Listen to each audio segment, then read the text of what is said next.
There we go. There we go. So now let's get started. Sugar addiction has big consequences. Somebody type big in the comments. Big, big, big. It has big consequences. One of the things that, of course, comes to this sugar issue is diabetes. And a lot of us have diabetes. A lot of us admitted to diabetes, right? Which is a high level of glucose in the blood. Glucose is the body's primary source of energy. That's where we get our energy from, y'all. So it's too much energy in your body. Too much energy in your body turns into fat. That's all that calories and all those things are. It's just too much energy that you were not able to metabolize, right? Diabetes is too much energy from glucose. That's really what that is. Diabetes, right? And people with diabetes, they either don't produce enough insulin or they can't use the insulin that they have and they don't produce it effectively. So that is what diabetes is, and that's what could happen if we are not going to regulate these things. Some of us have type 1. Do we have any ladies on the call who have type 1 diabetes? Can you type a 1 if you do? Because this kind of diabetes is diagnosed really in children and young adults, but it really can occur at any age. Do we have any type 1s on the call tonight? If so, type a 1 in the comments, because it occurs when the body's immune system attacks and destroys the cells. Right? People with type 1 must take insulin. And see, we don't have a lot of type 1s on this call. As you can see, nobody commented because it's usually among children and young adults. Children and young adults. Now that type 2 is a fool. Okay? Type 2. If you have type 2 in the comments. If you have type 2 diabetes, go ahead and type a 2. Now that's for us. Type 2, unfortunately, it is for people who are over the age of 40. The body becomes resistant to insulin or doesn't produce it right. And girl, you can actually reverse type 2. Not so much type 1, but type 2, you can reduce it with lifestyle changes. Come on, Cassandra Blackman. We want to get off that line. She said she is borderline. We want to get off that line. We want to reverse that diagnosis of borderline.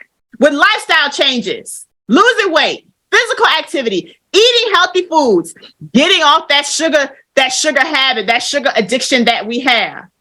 I want to talk about how sugar affects our community in particular.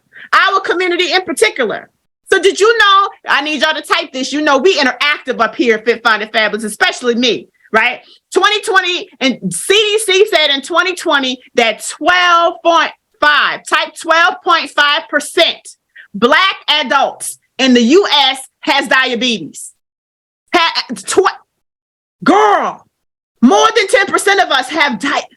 That's insane. So if you have 10 of us in a room, 2.5 of us have diabetes. Ain't that something? Oh, Lord. Good Lord. That's something else, y'all. And this is why we're talking about this. This is why we're doing this. This is why it's important. It's important. The 4 reasons that it affects our community specifically is complex, and it can be influenced by all kinds of things. But the 4 ways that it can actually affect our community comes with a lack of physical activity. We're not moving. How many of you, and if you do, I'm so proud of you, but be honest, how many of you have a physical activity that you do every day for 30 minutes at least? Be honest in the comments. If that's you, type me. If you're like, yeah, I got my workouts, girl. I could do my 30 minutes. Go ahead, Alicia. Go ahead, Petra. Come on, Sabrina. I love it. Crystal, Cynthia. Come on, Priscilla.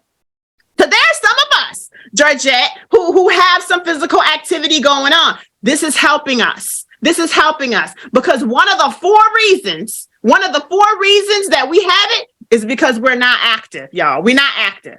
Number 2, the second reason that we have it is because we don't eat right. Now I'm gonna ask this question another way. Another question for you guys. How many of you eat healthy meals all day with very little snacking, very little cheats? How many of you, if that's you, say type 2 in the comments if you're like, yeah, I eat pretty good. I eat really well, actually. If that's you, type a 2. Okay, Petra. Okay, Annie. Okay, Phyllis, Tanya, Mark, Sabrina. you guys are not eating sugar. You are just eating healthy, right? If that's you, type of 2.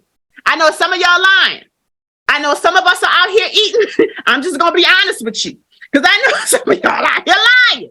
Because we are eating sugar. We are eating burgers. We are eating Coke. And that's the reason we're on this call, is it not? Because we want to learn how to eat better and how to break that addiction. The number 3 reason that diabetes is affecting our community, sisters, is because we are obese. We are overweight. Do you know that more than half of Black Americans in the U.S. are not just overweight, they are obese. Somebody type obese in the comments. Obese. O-B-E-S-E. They are freaking obese. We are not just overweight, we weigh a little bit more. No, we are to the point where we're out of breath. We are to the point where we're tired. We're to the point where we can't get what we need to get to, because sometimes we have to shut down because we are obese. We are morbidly obese in some cases, and we are not able to go to the places we need to go. Sisters, we are more obese than any other race. Ooh. Does that not make you, that makes me feel away. Does that not make you feel away? That makes me feel away, y'all. We obese. And in some cases, genetics.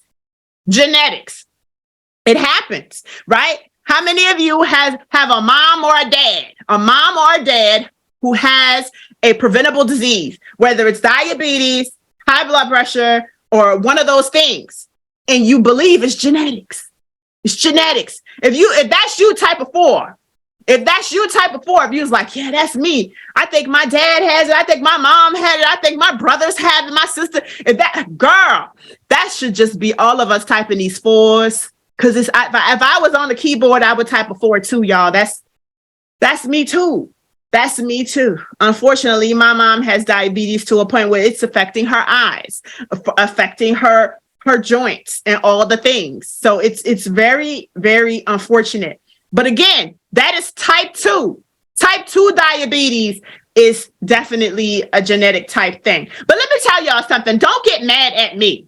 Don't shoot the messenger. But guess what? It's not that diabetes and heart disease and obesity runs in our family. Is that nobody runs in our family, right? That's what's really going on. We say that it's genetics, but what it really is, it's what? It's habits. The habits that your parents had, they have passed down to you. Because disease runs in families, because eating habits run in families, y'all. It is not the disease. It is the habits. Somebody do it for me again. Come on with the habits in the comments. Habits. You need to know that this is about habits. This is about habits. I don't want you to leave here. If you don't know another thing, I need you to leave here knowing, man, I am the way I am because of the habits that I have. I am who I am because of the steps that I take every day, or not take every day, or the water I don't drink every day, or the water I do drink every day. My habits are driving my disease, because we are not victims of our genes. We are not victims. Our genes load the gun, but our lifestyle choices, they pull the trigger. How many of you are out here pulling triggers? If you pulling the trigger, type trigger in the comments. Come on, triggers. Don't lie. Don't sit there and not type trigger. Because I know many of us are triggered by what I'm saying, but you are pulling the trigger yourself by what you're eating, by what you're not eating. Where the trigger pullers at? If you're a trigger puller, type trigger in the comments, because I know you out here pulling the trigger. So your genes have loaded the gun, but we out here like we triggering that thing. That's us shooting it. We're shooting it because of our habits and our choices. We got to stop it.